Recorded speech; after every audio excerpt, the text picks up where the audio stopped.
시간 수요 가정 예배를 하나님께 올려드리겠습니다. 오늘 우리에게 주시는 하나님의 말씀은 시편 18편 1절에서 6절의 말씀입니다. 제가 봉독해드리겠습니다. 나의 힘이신 여호와여, 내가 주를 사랑하나이다. 여호와는 나의 반석이시요 나의 요새시요 나를 건지시는 이시요 나의 하나님이시요 내가 그 안에 피할 나의 바위시요 나의 방패시요 나의 구원의 뿌리시요 나의 산성이시로다. 내가 찬송받으실 여호와께 아뢰리니 내 원수들에게서 구원을 얻으리로다. 사망의 줄이 나를 얽고 불의의 창수가 나를 두렵게 하였으며 수월의 줄이 나를 두르고 사망의 올무가 내게 이르렀도다. 내가 환난 중에서 여호와께 아뢰며 나의 하나님께 부르짖었더니 그가 그의 성전에서 내 소리를 들으시며 그의 앞에서 나의 부르짖음이 그의 귀에 들렸도다. 아멘. 책 중에서 하나님의 관점이라는 책이 있습니다. 그 책의 첫 장에서 저자 토미 테니는 자신의 경험 이야기를 합니다. 자신의 3살 된 어린 딸과 함께 엘리베이터를 tas는데 층층마다 사람들이 많이 타다 보니까 키가 작은 어린 딸은 3살밖에 안 됐거든요. 그래서 빽빽한 사람들 사이에서 답답한 상황이 되었습니다. 딸의 눈앞은 사람들의 무릎과 허리띠와 핸드백만 보이는 상황이었는데요. 어른들이야 좁은 공간에서도 좀 잘 참아낼 수 있지만 아이에게는 이 상황이 두렵기까지 한 일이었습니다. 그때 딸이 아빠를 올려다보면서 이렇게 말했습니다. 아빠, 안아줘요. 답답해. 밑에서는 아무것도 안 보여요.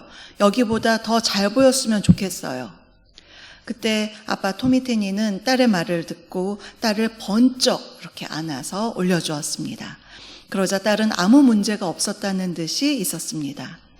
딸이 아빠의 눈높이에 올라와서 바라볼 때 좀 전에 그 답답하던 시야는 사라지고 막연한 두려움도 사라졌습니다.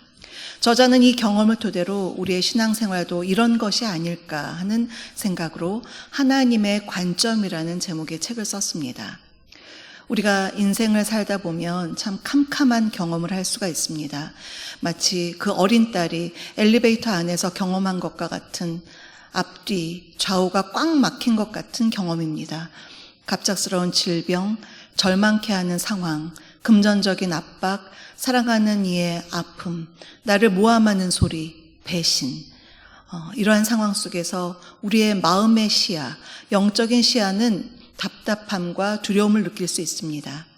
그런데 그때 우리는 하나님 아버지를 바라보며 이렇게 말할 수가 있습니다. 아빠, 안아주세요. 아까 그 어린 딸이 아버지에게, 아빠에게 도움을 청했던 그 심정으로 우리는 하나님을 부르고 도움을 청할 수가 있습니다. 그러면 하나님은 도움을 구하는 우리의 소리에 반응하시며 우리를 번쩍 올려주십니다. 이는 하나님의 자녀인 우리가 누릴 수 있는 엄청난 특권입니다. 꽉 막힌 상황에서 이렇게 하나님의 관점을 가질 수 있는 그 2가지 요소를 말한다면 하나는 기도이고 다른 하나는 찬양입니다. 기도는 아빠 안아줘요 라고 호소하는 것입니다. 내 상황에 집중하기보다는 영적인 머리를 들고 아빠, 아버지를 올려다보는 것입니다. 그러면 나의 소리를 들으시고 주님의 관점에서 우리의 상황을 객관화할 수가 있습니다. 그런데 더 강력한 한 가지는 바로 찬양입니다. 찬양은 아예 하나님의 전능하심과 도우심을 인정하고 그분을 높이는 것입니다. 그리고 어려운 상황이 종결되지 않은 때에도 믿음으로 미리 감사하는 것이 바로 찬양입니다. 희한하게 찬양으로 주님을 높이는 것만으로도 우리는 주님의 관점으로 시선이 바뀌는 놀라운 경험을 하게 됩니다. 성경의 인물 가운데 이 원리, 기도의 원리, 찬양의 원리를 잘 알았던 사람이 바로 다윗입니다. 그가 인생에서 수많은 어려움에 처했을 때 그는 하나님을 향하여 아빠 안아줘요 라고 간절하게 도움을 구했습니다. 다윗은 당시 꽉 막힌 어려운 상황에서 시편의 기도를 통해서 하나님의 관점으로 끌어올려지는 경험을 했고요. 저 아래 두려운 현실, 죽음의 위협에서도 두려워하지 않고 태연하게 잠을 잘 수가 있었습니다.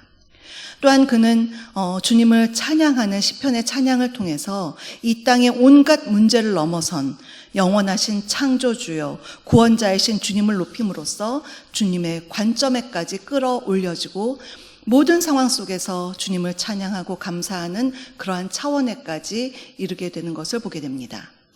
이렇게 그는 시편의 수많은 기도와 찬양으로 주님을 부르며 주님을 바라며 주님께 영광 돌리는 삶을 살았습니다. 오늘 우리가 함께 읽은 시편 18편은 다윗의 시입니다. 이 시의 장르는 개인 감사시로서 그가 온갖 어려움을 통과한 후에 기쁨을 가지고 하나님께 감사하고 있습니다.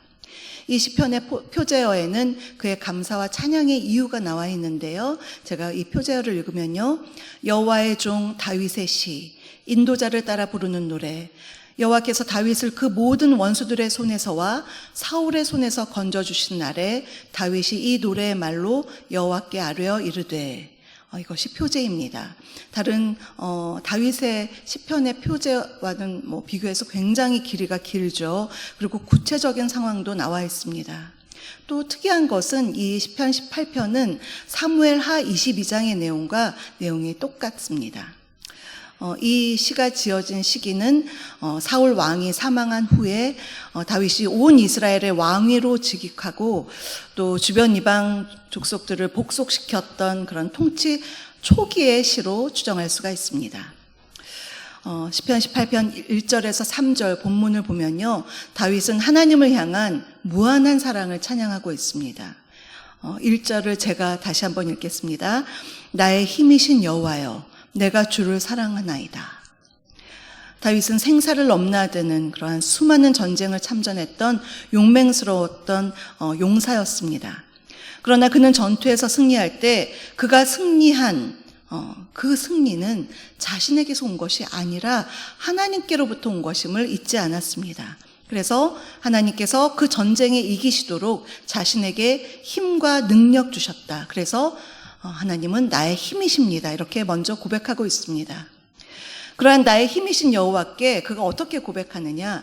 내가 주를 사랑하나이다. 이렇게 고백하는데요.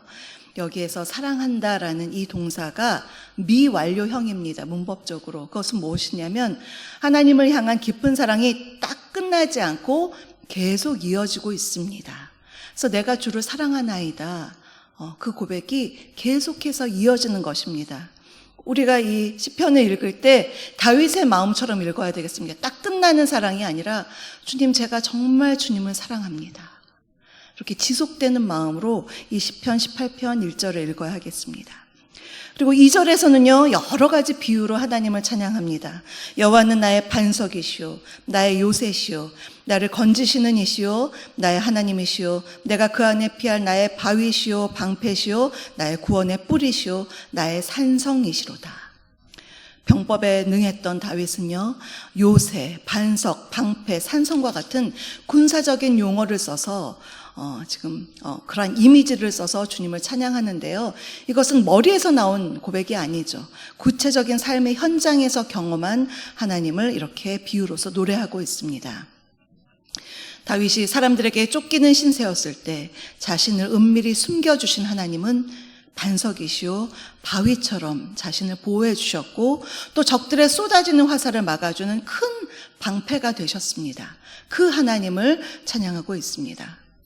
그러나 삶에서는요. 4절에서 5절을 보면 사망의 줄, 불의의 창수 같은 어려움도 분명히 있었습니다. 그러나 중요한 것은 이러할 때 무엇을 했느냐가 중요합니다. 18편 6절에서요. 제가 읽겠습니다. 내가 환난 중에서 여호와께 아뢰며 나의 하나님께 부르짖었더니 그가 그의 성전에서 내 소리를 들으시며 그의 앞에서 나의 부르짖음이 그의 귀에 들렸도다.